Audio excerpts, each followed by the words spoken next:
sempat waktu itu dengan agensi yang di Manado, dengan KTRI, sampai saya SMA, inget banget itu pertama kalinya saya keluar negeri. Lihatlah ada pengumuman. Terus entah gimana cita-cita saya yang dulu balik lagi saat saya lihat formulir pendaftaran itu. Tapi saya cuma bilang dalam hati kayak gini, pengen deh. Terus ngobrol aja sama yang di atas. Tuhan pengen deh ikut Putri Indonesia. Dia bilang, ayo kapan lagi? Ini kesempatan kamu. Ya mungkin kesempatan ini adalah yang terakhir. Pertama dan terakhir ke kamu. Dia bilang gitu. Itu tuh kita pemilihan kan udah malam. Udah terpilih. Pagi jam 4 subuh harus sudah bangun. Udah make up. Karena waktu itu kan ada kita menemani Miss Internasional saat itu. Dan saat selama dia di sini selama 2 minggu kita yang temenin. Dan itu sibuk sekali ya? Sibuk setiap hari. Podcast Fix mantap, bikin hati tertawa. Podcast Fix mantap. Hai Sobat Mantap, salam jumpa kembali dengan saya Mas Rere, masih di podcast Fix Mantap. Gak kuku, au au. Yes, hari ini spesial sekali karena saya kehadiran bintang tamu. Bintang tamunya ini 11-12 dengan saya. Ya, dulu saya pernah mewakili Indonesia di ajang pageant. Gak usah ketawa. Gak usah ketawa. Dan ini juga salah satu wakil dari Indonesia yang mengharumkan nama bangsa. Itu mewakili ajang internasional pemilihan ratu-ratuan. Dan waktu itu sambutan masyarakat Indonesia luar biasa karena dia beda dari yang lain. Dia tinggi menjulang. Dan standarnya udah internasional ya. Siapakah dia? Hai, saya Keisha Waro, Putri Indonesia 2016. Gak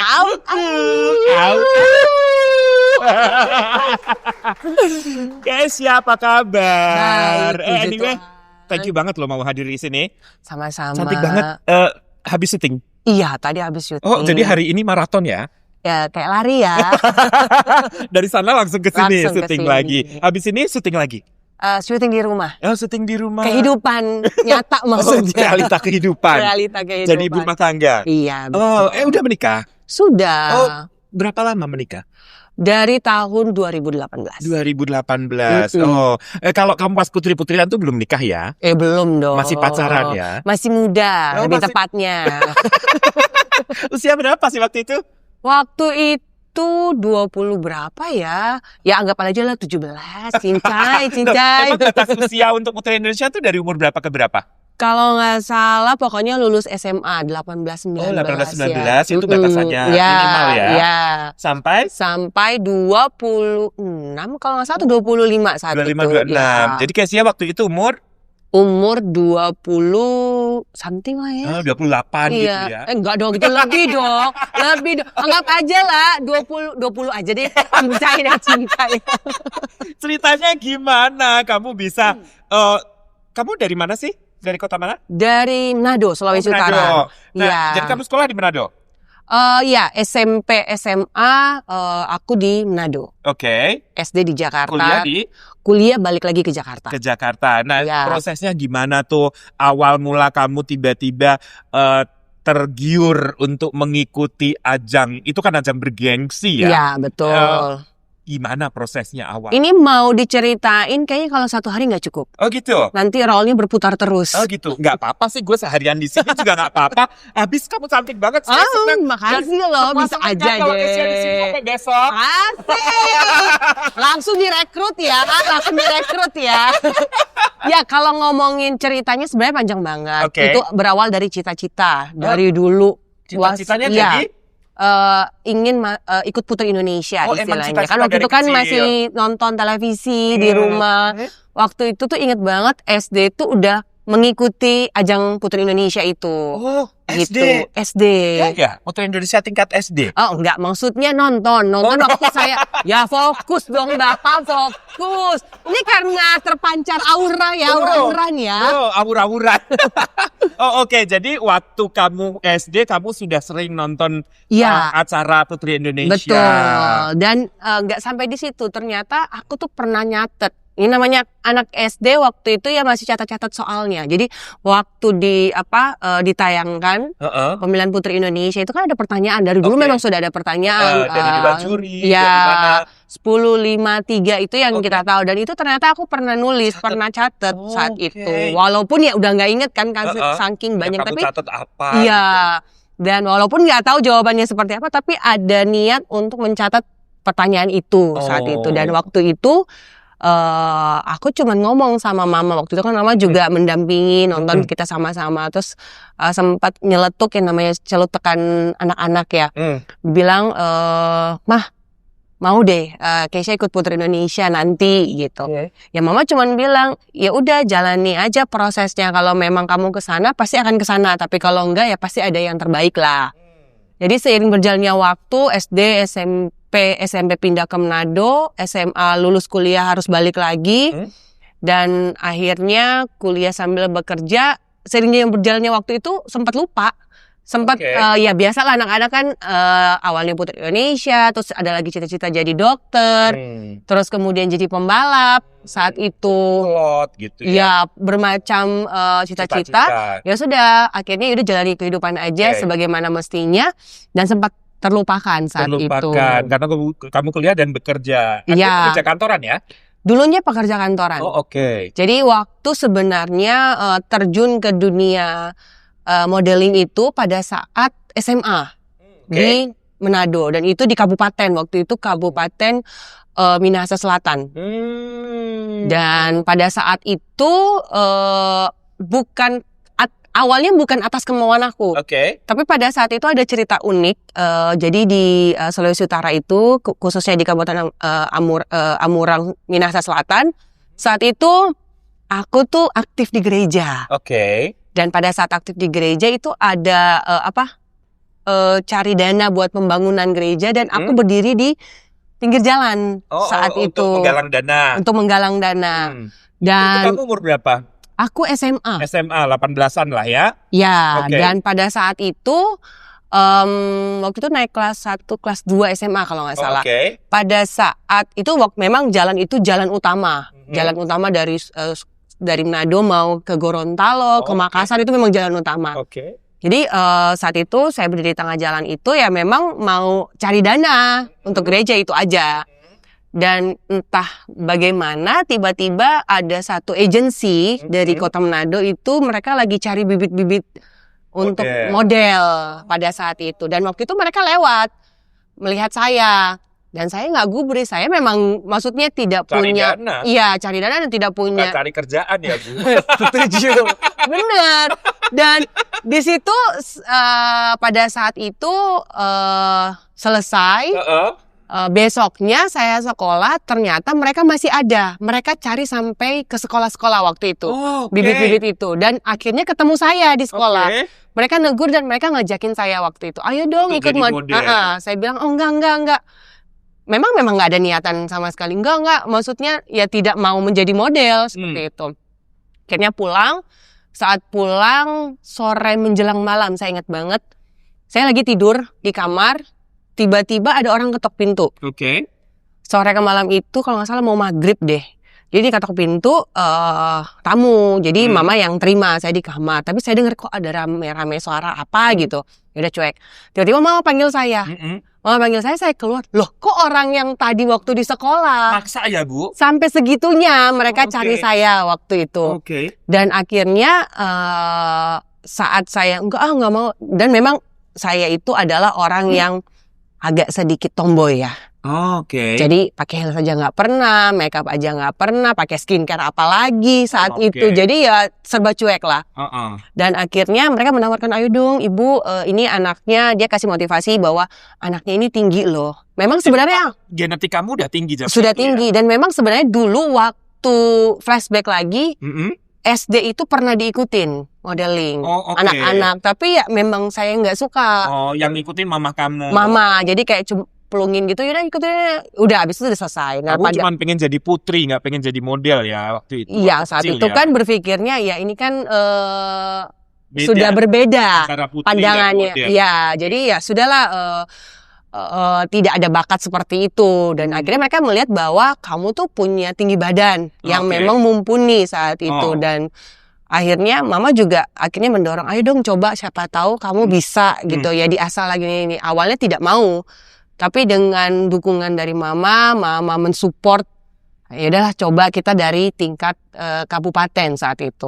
Dari kabupaten ke tingkat provinsi Sulawesi Utara, dan memang saat itu akhirnya mendapatkan nomor karena saya juga tinggi badannya ada, dan sempat waktu itu dengan agensi yang di Manado dengan KTRI sampai saya SMA, ingat banget itu pertama kalinya saya keluar negeri. Udah langsung dapat ini show keluar negeri gitu. Iya, waktu itu jadi fashion show ke Polandia. Wow. Gitu. Jadi itu debut pertama kamu langsung ke Polandia? Iya, setelah beberapa lama latihan segala macam, dan akhirnya ya pintu itu terbuka. Itu ajang artinya kompetisi model atau udah profesional model?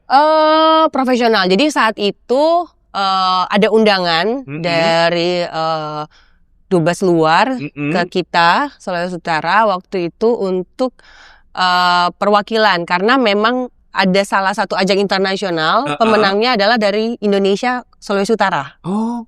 Gitu. Jadi mereka minta untuk budaya kita dibawa ke sana.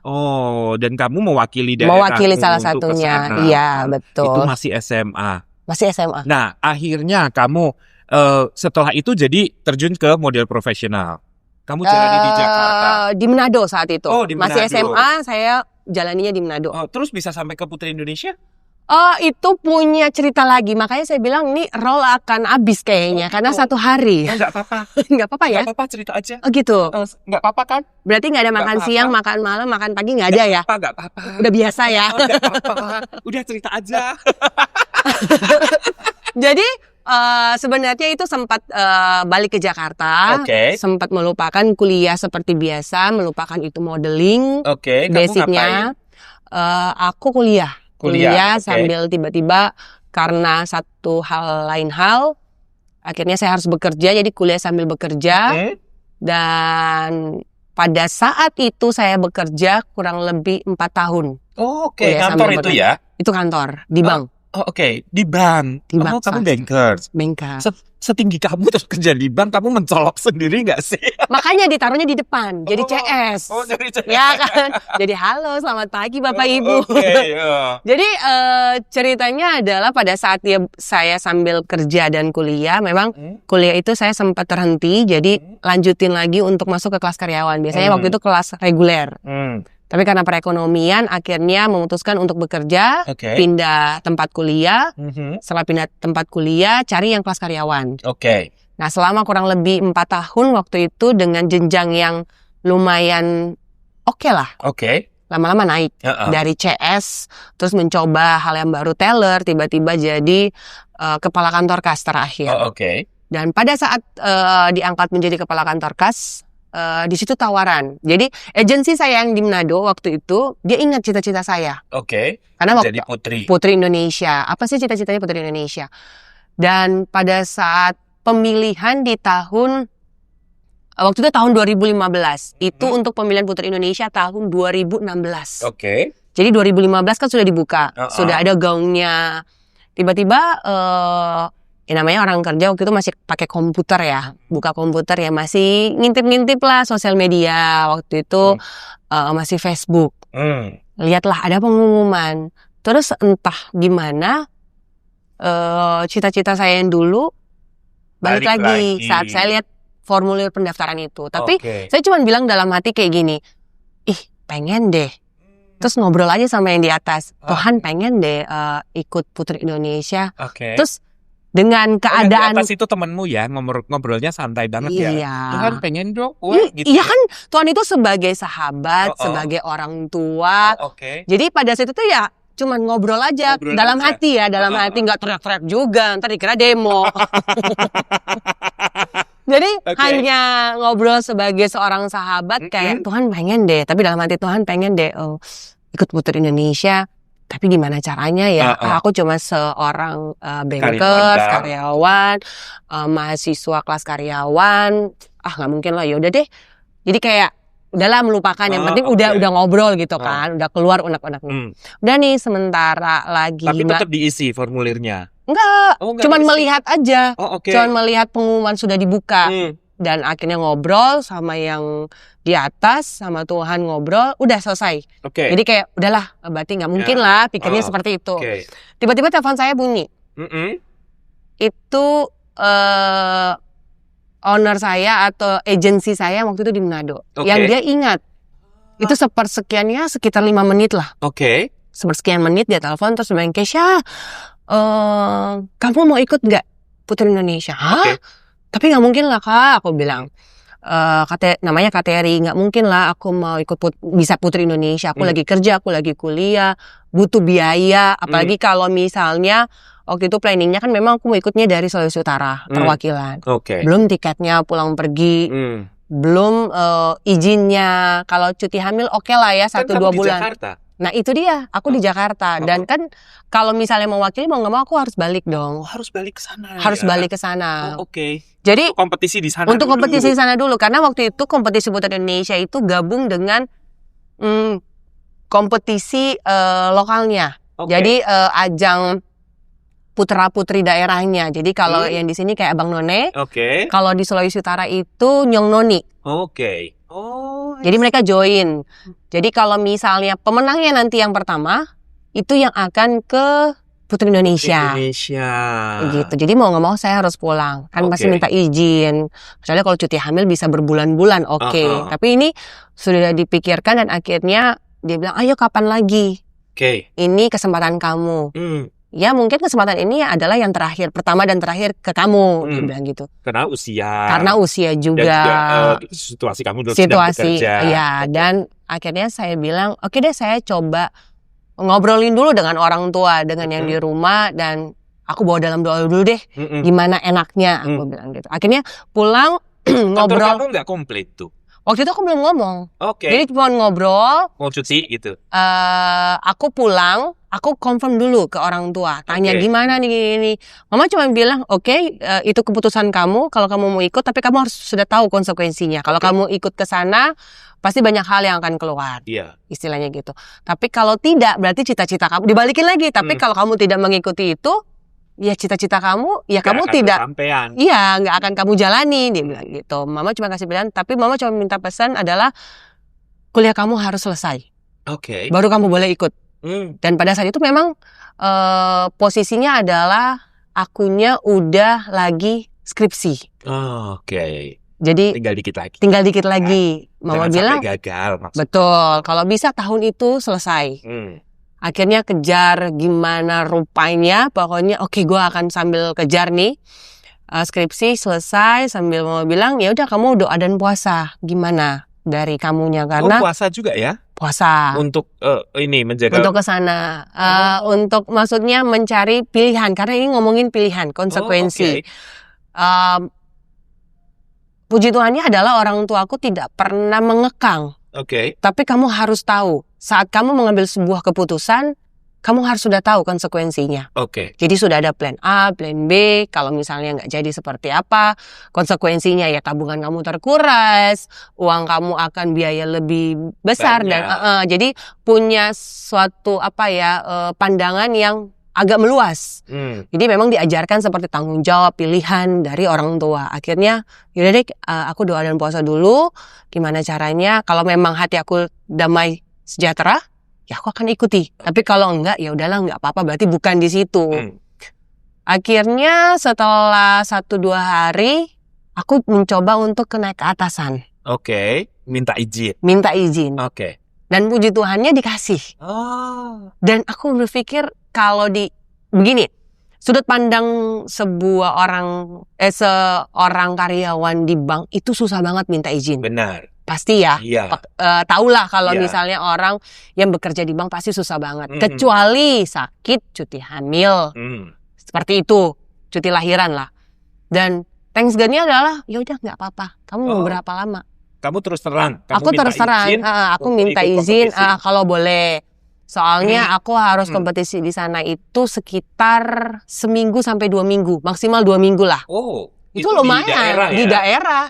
Dan itu 5 hari. Kan biasa kalau minta izin ya Jumat, Sabtu, Minggu. Iya. Ini full 2 minggu. Dikasih ya? Akhirnya puji Tuhan dikasih dan akhirnya. Baik banget ya bosmu ya. Nah itu yang benar-benar sampai sekarang aku ingat.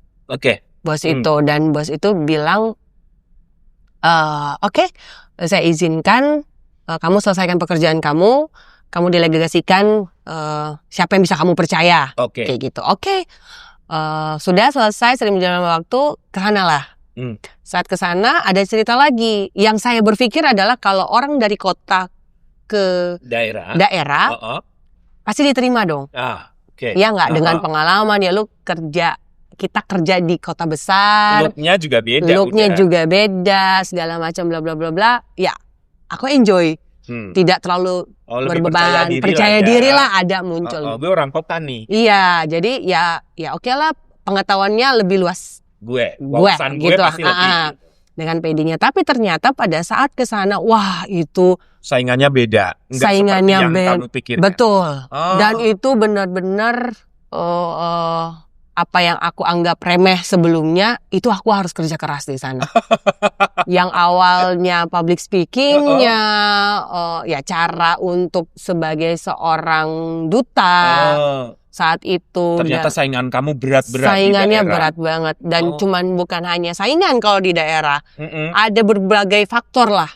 Yang benar-benar di luar kemampuan. Tapi pada saat itu,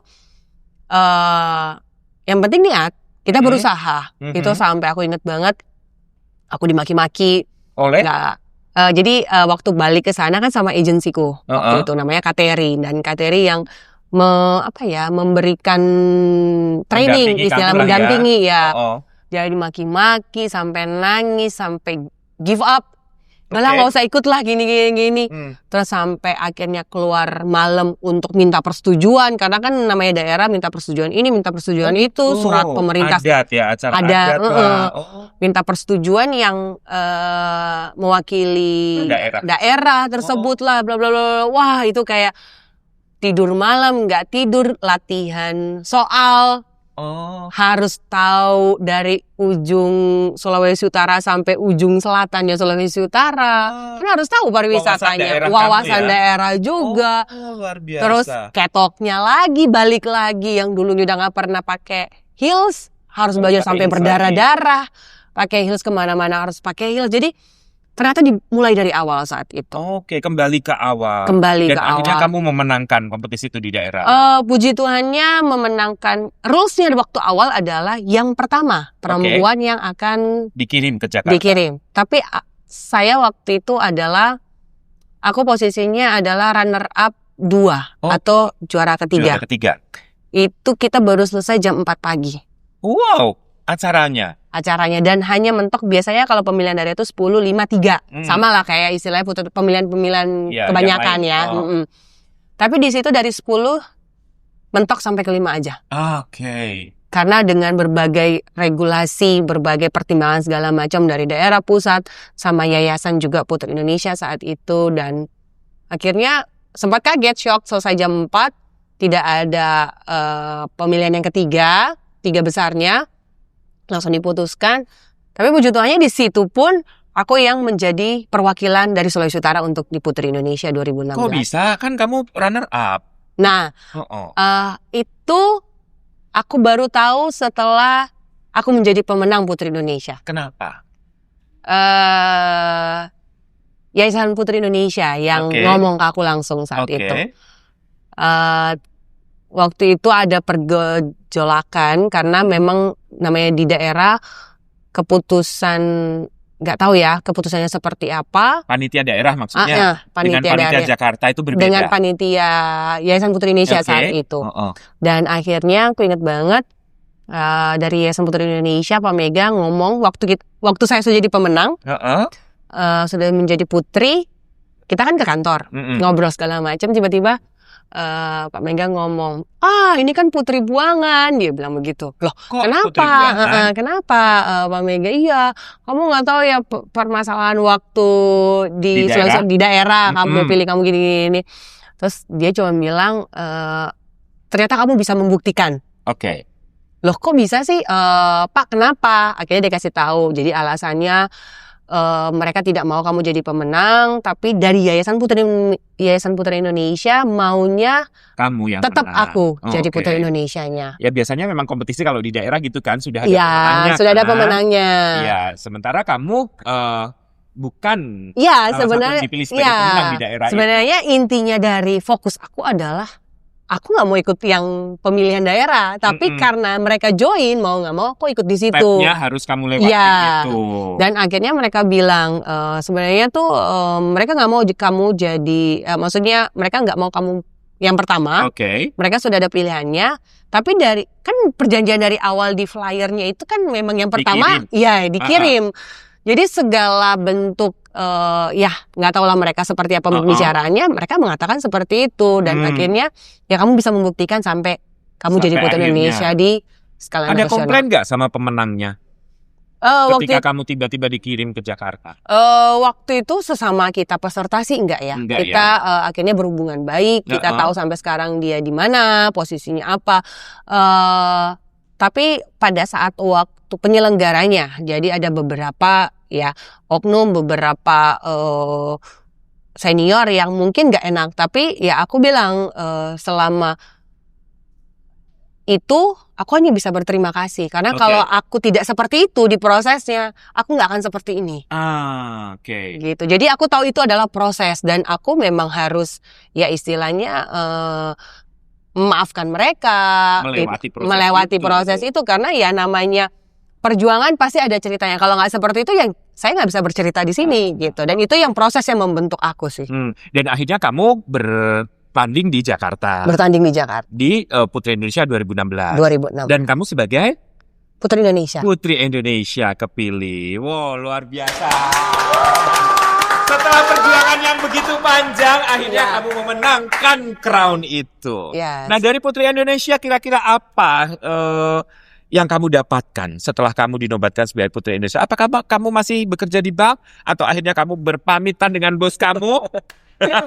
Ya, pada saat sebelum kompetisi ke pusat ke Putri Indonesia yang di Jakarta, akhirnya dengan sebagai manusia yang sadar diri, walaupun memang tetap dikasih izin. Oh, baik banget ya bos kamu. Iya, dan akhirnya saya bilang, Bu, mohon maaf karena takutnya ibu sih nggak apa-apa, tapi kan orang-orang di sekitar saya, karyawan yang lain, teman-teman saya, takutnya ada sesuatu kesenjangan, betul, kecemburuan sosial. Saya bilang lebih baik saya mengundurkan diri dan akhirnya bos saya pun dengan berat hati dia bilang aduh congratulations dan dia bilang kalau misalnya kamu mau join lagi masuk ke bank ini kita welcome ya.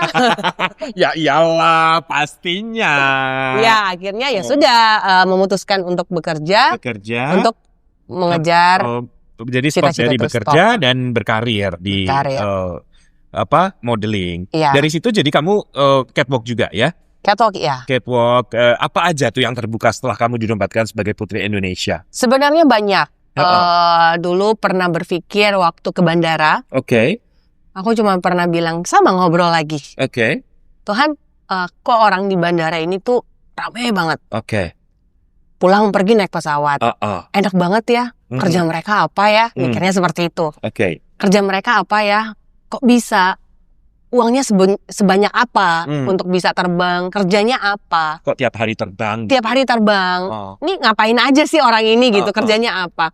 Dan ternyata itu yang menjadi awalnya aku mengeluh. Karena waktu Putri Indonesia, bukan mau sombong, sorry to say, itu kita siang bisa misalnya di Jakarta makan sarapan, breakfast-nya, terus lunch-nya bisa ke Semarang, terus makan malamnya bisa balik lagi ke Jakarta atau di Bali, karena sampai sebegitu sibuknya setelah menyandang gelar Putri Indonesia itu karena menjadi sebuah perwakilan, menjadi inspirasi buat masyarakat pada saat itu dan memang ingat banget 2016 itu semua terbuka kan teknologi, jadi sosial media sudah mulai banyak dan banyak undangan kemana-mana ke daerah.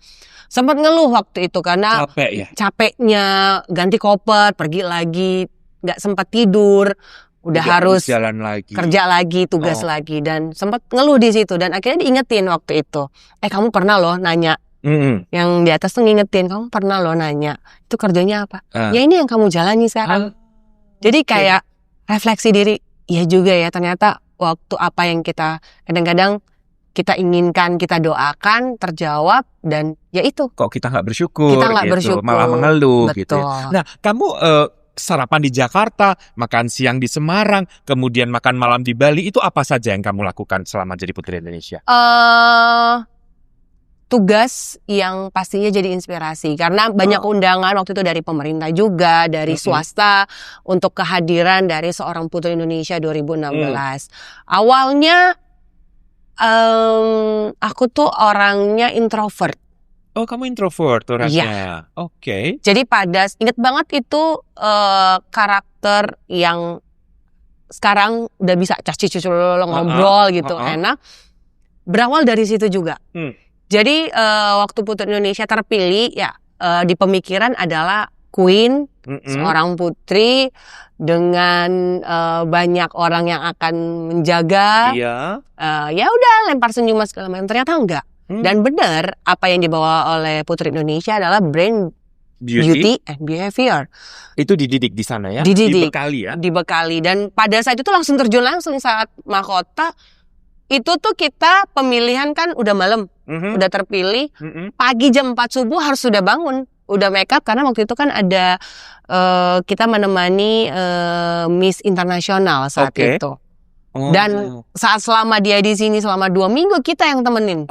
Dan itu sibuk sekali ya? Sibuk setiap hari. Bangun pagi, pakai crown penuh dengan make up, harus memberikan senyuman walaupun capek. Oh, berat ya? Saat itu sadar ya berat, tapi saat dijalani sudah terbiasa. Menyenangkan. Ya ini tugas dan tanggung jawab. Pada saat kamu diberikan tongkat estafet kamu jadi Putri Indonesia, tidak hanya sekedar mahkota. Tapi tanggung jawabnya. Tanggung jawab yang besar. Seperti itu. Oh, itu yang membuat kamu menjadi semakin kuat di sana ya? Betul. Sampai akhirnya kamu berani atau dikirim untuk mewakili Indonesia ke jenjang yang lebih tinggi. Waktu itu kalau nggak salah di Miss Universe ya? Ya. Oke. Kamu berangkat mewakili Indonesia dengan bekal kamu sebagai Putri Indonesia. Nah, zaman sekarang kan internet sudah terbuka. Ya, semua orang bisa komen apa aja. Ketika kamu dikirim mewakili Indonesia untuk Miss Universe, ada nggak sih bulian-bulian dan sebagainya? Kayak kemarin teman kamu si Bunga bercerita, wah kak saya dibully abis sampai saya nggak berani pulang ke Indonesia karena saya kalah. Apakah kamu juga mengalami hal seperti itu? Oh iya, itu bukan hanya pada saat pemilihan ajang internasional aja, tapi pada saat crown itu disematkan di atas kepala, itu sosial media aku udah full dengan penuh makian. Oh gitu, kenapa? Gak pantas kamu jadi Putri Indonesia. Putri Indonesia. Kamu gak pantas, kamu gak cocok, kamu segala macam. Oh gitu. Itu shock waktu awal. Selama kurang lebih 1 bulan. 1 bulan pada saat menjawab itu shock. Depresi kan? Depresi. Apalagi waktu itu pernah ada satu peristiwa yang mungkin banyak orang gak tahu. Jadi saya itu full dengan berbagai jadwal yang padat dan memang ada rekan kami yang waktu itu mau ke ajang internasional juga. Waktu itu saya ingat banget saya pergi ke Lombok. Lombok itu udah tahu saat itu signal tahun 2016 tidak semuanya ada di daerah sinyal Lombok. Handphone maksudnya. Iya, sinyal handphone. Dan itu kan lagi memang maksudnya yang selain saya di Lombok, itu mereka lagi jor-joran kan untuk memberikan dukungan segala macam. Di sisi lain saya sudah memberikan dukungan waktu itu di satu sosial media. Tapi mungkin itu agak jarang orang melihat. Karena mungkin kesibukan dan saya juga ingat waktu itu ya udah pas lagi buka ini pengen berikan dukungan. Dan saat saya bertugas ke Lombok karena nggak ada sinyal, saya tidak bisa bikin sosial media. Saya pulang, wah itu udah benar-benar penuh dengan makian. Kenapa? Itu membuat saya shock, membuat saya nangis. Dan waktu itu kami di satu apartemen kami tinggal, apartemen dinas, itu kami bertiga. Yang pertama, yang kedua, dan ketiga. Saya waktu itu nggak tahu. Saya pulang, buka pintu, Kak Kes kenapa? Loh, kenapa? Saya tanya, ini kok mereka pada nyerang Kak Kes gini segala macam. Loh, Saya nggak tahu. Ini benar-benar ini aja saya nggak tahu, nggak buka Nggak buka sosmed, handphone apalagi karena memang baru sampai capek malam sore ke malam kalau nggak salah waktu itu. Pengen istirahat, intinya dari pesawat pun udah mikir pulang istirahat nih. Ternyata satu apartemen juga nanya waktu itu Intan dan Veles nanya ke saya, kakek sini kenapa? Loh, kenapa saya nggak bikin apa-apa? Tiba-tiba saya masuk kamar karena saking lelahnya saya buka dong. Wah, itu makian banyak banget. Kenapa? Karena tidak mendukung salah satu teman kami waktu itu yang lagi berangkat. Padahal sebetulnya kamu mendukung. Padahal mendukung, tapi mereka tidak melihat. Masuk. Ya, mereka tidak melihat. Atau masuknya telat kali ya? Di sisi sosial media yang lain kan sosial media ada banyak. Oh, oke. Tapi tidak melihat di sosial media yang satunya seperti itu. Dan akhirnya waktu itu pun yang serang adalah mau dibilang ya satu tim kami lah. Serang sampai dia membuat statement atau seperti apa yang menggiring opini waktu itu. Waktu itu kan memang tahun 2016 itu lagi meledak-meledaknya sosial media semua terbuka istilahnya. Jadi orang komen bebas. Mulai ya. Dan saat itu saya cuman ngelihat nangis di kamar sampai teman saya satu apartemen dinas itu khawatir waktu itu karena saya pulang oke, saya ke kamar dulu ya. Saya kunci pintu, mereka saking khawatir, kakek are you okay? Bilang enggak, oke, aku mau tenang dulu di kamar, aku lihat semua bacaan segala macam. Dan ya saat itu yang menggiring opini itu aku langsung telepon. Oh, salah satu akun itu. Ya. Oke. Dan aku kenal. Oke. Dan akhirnya aku telepon. Digiring opini apa? Kamu kenapa? Di situ kamu dibilang apa? Aku tidak mendukung. Aku tidak support teman sendiri. Mau ke ajang itu lah. Sombong lah, pokoknya makian semua, tidak pantas lah kamu sebagai, apalagi kamu kakak. Memang di antara kami itu waktu itu memang aku yang tertua. Sebagai kakak tidak mengenai, pokoknya semua kata-kata negatif lah. Itu aku baru pulang dari Lombok. Wah, itu aku masuk kamar, tenangin diri, nangis sejadi-jadinya. Salah gua apa? Salah aku apa? Aku udah sempat ini, dan memang jadwal aku padat. Aku pun saat inget ya udah aku keluarin, tapi tidak semua aku harus pegang istilahnya gitu. Komplain lah dengan diri aku sendiri. Akhirnya aku tahu, aku langsung telepon. Saat aku konfirmasi dulu sebelumnya, ini gimana nih? Ya udah, kamu karena kamu tahu nomor teleponnya, kamu tahu siapa orangnya, kamu telepon saja. Akhirnya aku konfirmasi. Dari situ aku belajar untuk segala sesuatu yang terjadi, omongan orang atau apapun itu, jangan sampai kamu ngomong melalui orang siapa. Padahal kamu yang ngomong, kamu harus langsung ke orangnya. Jadi pada saat itu ya aku langsung telepon. Langsung tanya. Aku tanya, Kak, salah aku apa? Ya, aku cuma bilang, Kak, salah aku apa? Kamu begini, udah ngoceh. Kak, tahu nggak? Aku tuh baru pulang dari Lombok.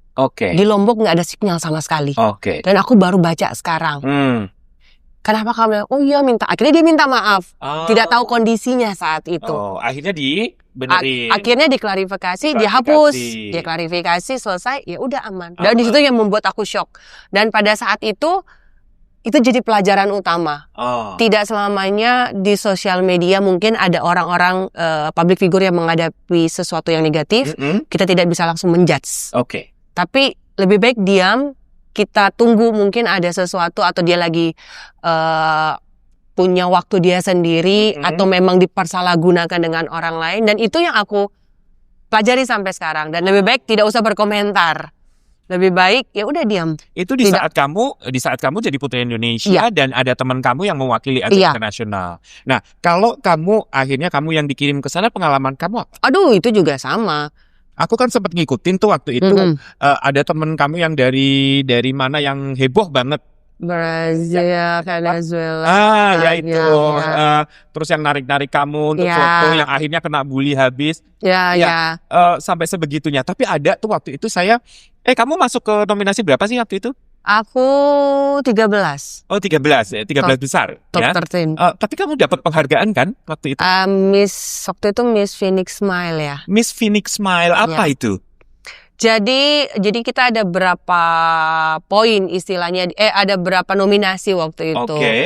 Dan saat itu aku berangkat, aku cuman bilang aku punya kekurangan. Oke. Dan hampir semua orang tahu kekurangan aku. Apa itu kekurangannya? Banyak orang yang tahu memang untuk bahasa Inggris aku agak kurang. Oh, oke. Aku bilang, tapi aku akan berusaha, aku akan memberikan yang terbaik. Mm-mm. Dan sebelum berangkat aku mengolah apa ya menjadi kelebihan aku saat itu. Oke. Dan konsultasi dengan senior. Mm-mm. Yaudah duduk base aja, enjoy di sana. Dan sebelum kamu berangkat, coba kamu temuin apa yang menjadi kelebihan kamu. Mhm. Dan saat itu ada senior yang mengatakan bahwa kamu murah senyum loh, Kes. Oh, oke. Dia bilang begitu. Mm-mm. Coba kamu pertahankan senyuman kamu itu. Oke. Masa sih? Iya, kamu tuh murah senyum, katanya gitu. Jadi kamu pertahankan itu yang menjadi kelebihan kamu. Oke. Karena secara universal ya senyuman setiap orang senyuman yang paling adalah gampang, paling orang mengerti dengan istilahnya bahasa kasih kan. Oh, oke. Sebuah Hanya dengan senyuman, betul. Iya. Dan aku mencoba mempraktekkan itu walaupun kadang kalau ngomong ya agak terpatah-patah. Tapi ya sudah berusaha mencoba karena saat itu pun di sana sempat down karena waktu awal ada ketakutan tersendiri dan akhirnya Beban ya. beban. Dan pada saat itu aku inget banget kami ada beberapa negara terpilih. Kalau nggak salah nggak sampai 10. Oke. Jadi ada dari Brazil, Venezuela nggak ada, Filipina, dari Indonesia, Malaysia pun nggak ada kalau nggak salah. Jadi ada beberapa nggak sampai 10 negara. Kami diberikan sebuah bukan hiburan sih, kayak voucher untuk belanja bebas. Oke. Gitu. Jadi terpilih. Sempat bingung, sempat shock. Kok gue yang terpilih ya? Kok ada apa gitu? Dan kami dikasih Itu belanja apa aja? Belanja apa? Jadi kayak dikasih, kita pergi ke satu mall. Dikasih voucher. Dikasih voucher dulu, terserah mau belanja apa, terserah. Wow, apa aja. Iya. Enak. Ada rumah nggak di sana? Oh, nggak ada. Untungnya di dalam nggak ada tawaran rumah ya. Kalau kau udah mau beli rumah di sana gitu ya. Dan itu akhirnya mendapat kebebasan untuk berbelanja. Oke. Dan di dalam satu bus yang emang benar-benar eksklusif kita masuk di dalam, kita ngobrol ya agak terbata-bata. Dan satu momen yang aku ambil pada saat kompetisi itu, ada satu negara yang benar-benar sama sekali nggak bisa bahasa Inggris. Oh, oke. Jadi kamu agak tenang ya? Aku agak tenang, tapi di sisi lain dia berani. Oke. Dengan bahasanya, aku ingat banget waktu itu negara Brazil. Brazil. Ya aku sampai merinding sih ini bener. Jadi komunikasi dia pakai bahasa Brazil. Dia ngomong, jadi di bus itu ada meja tengah gitu, lagu segala macem, maksudnya komplit lah di dalam bus itu ya. Di meja, kayak misalnya ini meja nih. Terus dia keluarin nail artnya dia yang palsu, kuku palsu. Dia hamburin di meja. Dia ngobrol tapi pakai bahasa Brazil. Tapi semua tahu. Tapi kita ngerti maksudnya dia apa. Ini tuh waktu itu belum happening ya. Kayak di Indonesia, Jakarta tuh masih jarang banget. Dia bilang ini tuh gelnya dia, gel palsunya dia itu, kuku palsunya tinggal tempel dan ada berbagai banyak warna. Jadi tinggal diganti. Dan itu kita ngerti. Hah? Dia ngomong gitu aja kita ngerti. Tapi dia pede. Oke. Masa lu punya kekurangan dan lu tetap masih berusaha, masih bisa berbahasa Inggris walaupun nggak perfect gitu. Betul. Tapi kalau malah minder, lu nggak pede. Karena pada saat itu juga aku belajar. Ternyata pada saat kompetisi internasional memang nilai lebihnya adalah saat kamu bisa conversation. Oke. Tapi bagaimana kamu bisa memposisikan adalah kekurangan kamu itu adalah punya kelebihan di sisi lainnya. Jadi kamu berusaha, karena di sana pun kompetisi tidak ada yang istilahnya saling menghujat cuman karena kamu nggak bisa berbahasa. Oke. Gitu. Oh. Jadi mereka welcome juga. Oh, di situ kamu malah semakin pede. Makin sepede. Oke. Nah, saya masih ingat waktu itu aku ngikutin kan, waktu kamu kompetisi itu aku ngikutin. Terus aku pernah baca gitu. Dia mah nggak nyambung. Ditanya apa jawabnya apa. Bener ya? Iya. Itu gimana sih? Kok sampai ada peristiwa seperti itu? Waktu itu waktu pengumuman ya? Pengumuman bukan. Itu jadi pada saat prelim kalau nggak salah, aku Oke. lupa deh. Jadi ada pertanyaan, ya memang ada beberapa pertanyaan pada saat itu agak ngeblank sih. Oh. Jadi waktu yang sebelumnya ada pertanyaan soal yang aku menjawab I love you my haters. Oke. Itu ada. Heeh. Dan itu waktu itu kalau nggak salah GR, aku lupa deh. Dan pada saat yang intinya grand finalnya pertanyaan itu keluar. Oke. Dan itu gugup setengah mati. Kamu ngeblank. Ngeblank. Kenapa? Karena itu real. Bukan, kalau yang sebelumnya kan latihan, GR, masih oke lah gitu. Yang ini benar-benar. Walaupun memang pada saat itu sebenarnya sudah ada dikasih pertanyaannya. Oke. Cuman karena waktu itu real jadi kayak, ini gimana ya? Udah nervousnya, udah ke distract dengan para orang-orang yang datang yang banyak banget. Jadi kayak ya oke. Jadi pelajaran juga saat itu. Dan kalau nggak begitu pun nggak diingat kan? Gan di atas panggung. Bener. Kalau Ya itu kan? jadi nggak diingat. Kalau perfect orang akan sedikit udah biasa mengingat. aja gitu Udah, ya. betul. Kalau itu kan sampai sekarang aja gue nanya. Tuh kan minta klarifikasi kan? Iya bener. Pinter juga ya. Ya ini dong. Nah, setelah kamu mewakili Indonesia di ajang Miss Universe waktu itu, kesempatan jadi terbuka. Ya. Lebar gitu. Nah, baru-baru ini ada kasus tiba-tiba ada salah satu finalis ajang internasional itu membuka kontraknya dan kata ternyata ini semuanya palsu, hadiahnya bohongan. Emang benar? Kalau dari saya pribadi, untuk berita itu ya sudah saya dengarkan. Oh, kamu juga udah dengar ya? Kan udah viral kemana-mana kan? Tapi untuk dari saya adalah saya nggak tahu seperti apa di dalamnya. Tapi kita hanya menghormati atau menghargai sesuatu ajang yang kita putuskan untuk ikut. Apapun itu. Nggak tahu apakah itu bersifat rahasia atau tidak. Dan sebenarnya bukan ranah saya. Saya hanya bersikap netral dan semoga bisa ada penyelesaian dengan baik. Apapun dan kasusnya gitu ya. Apapun suara-suara di sana, sumbangnya netizen, apapun itu. Yang penting adalah hormati dan hargai satu ajang yang kalian ikuti. Karena pada saat kalian memutuskan, kalian punya konsekuensi yang kalian harus beli, sama seperti saya. Apapun itu, tidak ada yang perfect di dunia ini, tapi proses dan pembelajaran itu yang terpenting, itu aja sih.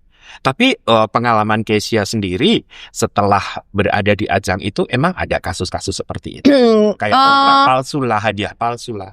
Kita lebih jelas sih ya dari Yayasan Putri Indonesia, dan saya sangat bangga, menghormati dan menghargai itu. Kalau soal miskomunikasi pasti ada lah.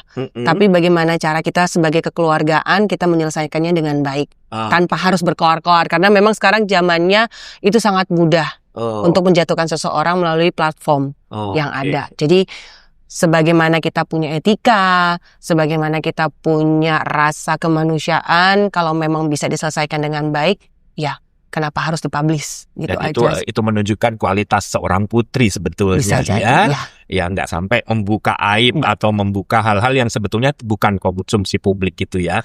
Nah, Kezia, setelah kamu memenangkan ajang nasional dan dikirim ke internasional, kamu membawa nama besar Indonesia, terus kamu balik, tawaran datang ya. Tapi waktu itu saya lihat tiba-tiba kamu muncul di acara Mas Tukul tuh, acara talk show. Kamu jadi pendamping di sana. Sekali kalau nggak salah. Sekali kamu bintang tamu gitu bintang ya. tamu, jadi sekalian uji coba pada saat itu. Oh, ada uji cobanya. Ada uji coba, tapi setelah uji coba ya udah. Ternyata kamu nggak lucu gitu atau gimana? Bukan nggak lucu. Kayaknya ada satu lain hal yang mungkin belum memenuhi kriteria seorang. Kan masih ada kontraknya juga waktu itu di Yayasan Putri Indonesia, jadi nggak boleh. Tapi pada saat mau join, ya udah nggak ada acaranya, gimana dong? Oh, setelah ikatan kontrak kamu udah selesai, kamu pengen enggak. gabung, acaranya udah nggak ada. Berarti Iya. rezeki kamu ya. Belum, tapi kan masih dalam satu keluarga besar juga. Masih juga. Dan sekarang kamu kerja di sana ya. Iya. Kamu jadi presenter. Betul. Bedanya apa? Kamu sebagai seorang putri dan sekarang kamu menekuni profesi sebagai presenter. Aduh, banyak banget loh ceritanya itu, gitu. perbedaannya. Tapi Enak ada banyak mana? sama. Sama-sama enak lah. Kalau nggak ada Putri Indonesia kan nggak mungkin saya mas kayak sekarang. Oh gitu, nggak Iya. semudah itu masuk Tidak ke semudah situ itu ya. Jadi pelajaran juga. Karena kalau misalnya ngomongin perbedaan, kalau Putri Indonesia bisa lihat sendiri kan. Oke. Selamat pagi Bapak. Oh, Ya, selamat manners datang. ya. Manners. Tapi kan kalau sebagai presenter itu ngomongnya dan waktu itu pun aku belajar 1 Oke. tahun pertama. 1 tahun pertama Iya. belajar. Karena awalnya tuh agak susah. Kan namanya Putri Indonesia dalam 1 tahun itu kan udah kebawa kebiasaannya. Kalau kebiasaannya ngomong seperti ya apa? pelan, tertata. Maksudnya sambil ngomong berpikir, ngomong lagi berpikir gitu. Sementara presenter Kan harus cepat. Segala Oh. sesuatunya persekian detik ngomongnya tuh harus cepat. Gitu. Dan akhirnya sampai sekarang kamu Puji Tuhannya akhirnya mencintai proses itu. Bisa terbentuk. udah berapa tahun kamu di sana? aku 16, Putri 2017. 2017 sudah Sampai jadi presenter sampai sekarang. Iya. Awet ya. Puji Tuhannya awet. Butuh presenter lagi. Mau sampai kapan? Sampai namanya kalau memang sudah suruh berhenti ya udah. Tapi Oke. kalau belum ya masih berkreasi, masih tetap berusaha memberikan yang terbaik aja. Ada tawaran lain nggak sih selain presenter? Film ada Oh. lagi mungkin tahun ini. Ini. Ya. Oh, film apa? Horor. Enggak dong. Nanti lihat nonton ya. Kamu Nanti kamu nanti sebagai kalian apa? kasih undangan. Ada deh, jangan langsung dikasih tahu Oh, nggak boleh dong. spill dikit ya, Iya, boleh udah Tayang mau kapan? tahun ini nggak tahu kapan, akhir tahun kayak. Tapi nanti undangannya pasti kalian. Bener ya. Ditunggu. Iya. Nah, terus ada tawaran apa lagi? Film udah. Iya. Presenter, nyanyi. Aduh, nyanyi dangdut kali ya. Enak jadi dangdut bisa ngajak joget. Sempat kemarin nyanyi, cuman ya lagu rohani sih. Oh, ada. gitu. Oh, sempet. Ada. Coba dong pengen dengar. Jangan. kenapa? Nggak ada alat musik kan? Nggak ada kan? nggak usah pakai musik. Udah. Kita kan belum dengar, yang Iya. lain mungkin udah, tapi kan Nanti kita belum. lihat aja di platformnya ya. Jadi malu. Ntar kita nyanyi loh di sini. Terus nyanyi udah, iklan banyak dong. Iklannya lumayan Catwalk lah. banyak juga masih. Catwalk Sampai sekarang. dulu sebelum aku hamil. Oh, sekarang udah hamil. Iya, Oh, udah punya Udah satu. punya anak satu. Mm-mm. Oh, oke. Sudah menikah berapa lama? Tahun 2018. Siapa pria beruntung itu? Dari kalangan apa? Dari kalangan apa? Ada yang tahu? Adalah. Gak perlu dipublish ya. Nanti nggak tahu kan zaman sekarang. Kalau misalnya dikasih tahu makin. Nanti ya. Udah gak usah deh. Ntar ada gayung merah, gayung biru gitu, gayung pink. Udah gayung pink kemarin. udah gayung Takutnya pink. berkembang. Jadi udahlah nggak usah Biar di terlalu. rumah aja lah ya. kerja. Oke, mungkin yang di sini ada yang ingin bertanya? Cukup, Pak Sutradara? Cukup? Oke, guys ya, kita ngobrol di sini untuk menginspirasi yang nonton podcast kita. Dan kisah kamu sangat menginspirasi, ya. Terima kasih. Dari perjuangan kamu sampai akhirnya kamu meraih apa yang kamu mimpikan. Nah, mungkin ada yang ingin disampaikan untuk penonton di sini. Kira-kira apa yang ingin kamu pesan untuk mereka?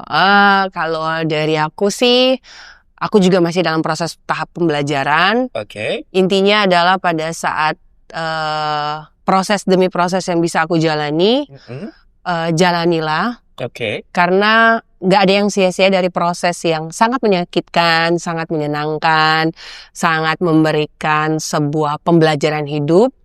Cintai prosesmu, karena suatu saat nanti kamu akan menikmati hasil dari proses itu. Oh, luar biasa. Seorang putri Indonesia banget ya. Oke, aku punya 7 pertanyaan. Kamu harus menjawab dengan cepat. Gak boleh pikir panjang ya. kayak di atas panggung dong Iya. kita. Dan nggak boleh ini nggak nyambung kayak waktu itu. Oke. Oke ya. Anggap aja kalau aku nggak nyambung, Itu berarti salah satu cara kamu biar diingat. iya betul. Udah tahu kan kata Oke. sandinya? Oke, siap. Presenting atau modeling? Presenting Live atau record? live. Event internasional atau nasional? Kalau bisa dulunya kenapa tidak? Mentor atau juri? Mentor atau juri? Ya dua-duanya deh, bisa boleh kok, cincai. Nggak boleh kata Pak Sutradara, pilih salah satu, ulang. Ya. Internasional atau nasional? Internasional atau nasional? Nasional deh. Siapa tahu dari nasional ke internasional. Ya kan, lagi. Harus ada reason dong. Iya benar. Iya betul, oke. Oke, mentor atau juri? Mentor aja dulu, abis dari mentor jadi juri. Ya kan, oke. Prestasi atau kontroversi? Ya prestasi dong. Abis dari prestasi langsung jadi kontroversi. Skill modeling atau public speaking? Public speaking aja deh. Kenapa? Abis public speaking kan udah ngoceh-ngoceh, Sambil baru modeling, iya dong. Jadi walaupun modeling tetap ada dong isinya. Tapi kamu modeling dulu baru public speaking? Kan kita kan ubah sekarang. Oh, karena kamu sedang kita kan menjalani. iya Jadi betul. sekarang ubah. Namanya hidup pilihan. Kan sekarang yang memilih bukan yang kemarin. Oke. Masa lalu atau sekarang? Ya sekarang lah, kenapa yang lalu harus diingat? Capek tahu. Oh. Oke, kita bahas satu persatu. Presenting atau modeling tadi bilangnya enak presenting ya? Iya. Modeling kan asik, tinggal lenggak pakai baju ratusan juta. Suka tertantang aja kadang-kadang. Oh, kamu suka tantangan? Iya. Oh, oke. Jadi pengen berpikir, walaupun ya modeling juga kita terima. Mudah mana sih? Kalau ya sama kan, modeling juga Butuh keterampilan khusus ya? keterampilan, terus daya ingat tinggi juga, sama kayak juga sama seperti public Oh speaking gitu. kan. Kalau cuannya enak mana? Presenter. Dua-duanya. Oh, presenter ya? Iya, abis presenter baru modeling nih. Tetap balik lagi ya jurusannya. Lebih cepat selesai gitu ya? Iya Kayaknya. betul. Kalau model kan ada GR panjang ya? Gitu. Live atau record tadi lebih Live suka? lah. Oh, lebih live lah. Iya lah. Nggak takut salah-salah kayak tadi lu bilang? Lah kan emang kita hidupnya di live. Kayak tadi kan presenternya live. Oh, live. Kalau live itu selesai abis. Biarpun salah nggak apa-apa gitu. Iya Udah kan, selesai berarti gitu. ketidaksengajaan walaupun nggak dibuat-buat ya. Oh, oke. Tapi kalau record ya sebenarnya enak juga. Tapi Oh. kadang-kadang makan banyak waktu. Oh. Kalau live kan langsung. Langsung. Ini kan live juga kan? Ini record. Kasihan deh lo. Nanti dari record langsung jadi Langsung live. Iya Gimana sih? bener. Oke. Berikutnya ini kenapa promnya kok berubah-berubah? Ih, ketahuan ya nyontek. Operator gue. Ketahuan ya, buka-buka WhatsApp. Ayo, ada apa? Buka-buka itu tuh. Oh, Internasional atau nasional tadi pilihnya nasional. Nasional. Karena dengan nasional ada bisa ke kemungkinan internasional. bisa ke Iya kan, kita kan dari nasional dulu. Kalau Dari lokal. internasional turun ke nasional, internasional ke nasional berarti turun ya? Iya kan nggak enak. Nggak Lebih baik enak. dari bawah ke atas daripada dari atas ke bawah. Ya enggak? Pinter. Mentor atau juri? Ya mentor, kan kita mau ngajari. Oh. Mentor, baru setelah itu udah Jadi tahu dong. juri. Jadi juri. Pinter. Hmm. Prestasi atau kontroversi tadi lebih suka prestasi. Iya dong. Biar menjadi kontroversi. Iya, setelah menjadi Hebat. prestasi kan dapat. Buktinya, Tadi skill modeling tadi udah dijawab, masa lalu atau sekarang. udah nggak usah diulang-ulang, udah dijawab. Udah. Coba ditampilin rekornya. Aku seneng ngobrol sama kamu, jadi aku pengen nggak habis-habis. Oh gitu, oke. Berarti lanjut ya. Pertama kamu cantik banget. Oh terima Kedua kasih. kamu pintar. Makasih. Ketiga Oh benar ya. kamu ini kadang nyablak gitu. Tadi aku terakhir putrimu hilang. Oh gitu ya. Oh, jadi nyablak gitu. Nanti di skip ya. Bisa ya di skip ya, tolong ya. Nah, oke, satu pertanyaan lagi. Banyak ya. Banyak dong. Ngapain mumpung kamu di sini? Nah, Oke. tadi kamu bilang kamu berawal dari modeling, kemudian pegawai bank, kemudian presenter, kemudian main film, nyanyi. Banyak ya, Bu. Banyak ya. Sebetulnya profesi kamu apa? Ya ujung-ujungnya juga ibu rumah tangga kalau pulang ke rumah. Iya dong. Jadi kamu lebih senang disebut ibu rumah tangga atau seorang model atau seorang putri atau seorang penyanyi atau seorang presenter? Ya tergantung kebutuhan, Bapak maunya apa. Ayo, kalau di sini berarti presenter. Oke. Nanti kalau kita ketemu di catwalk, berarti model dong. Kalau ketemu di arisan?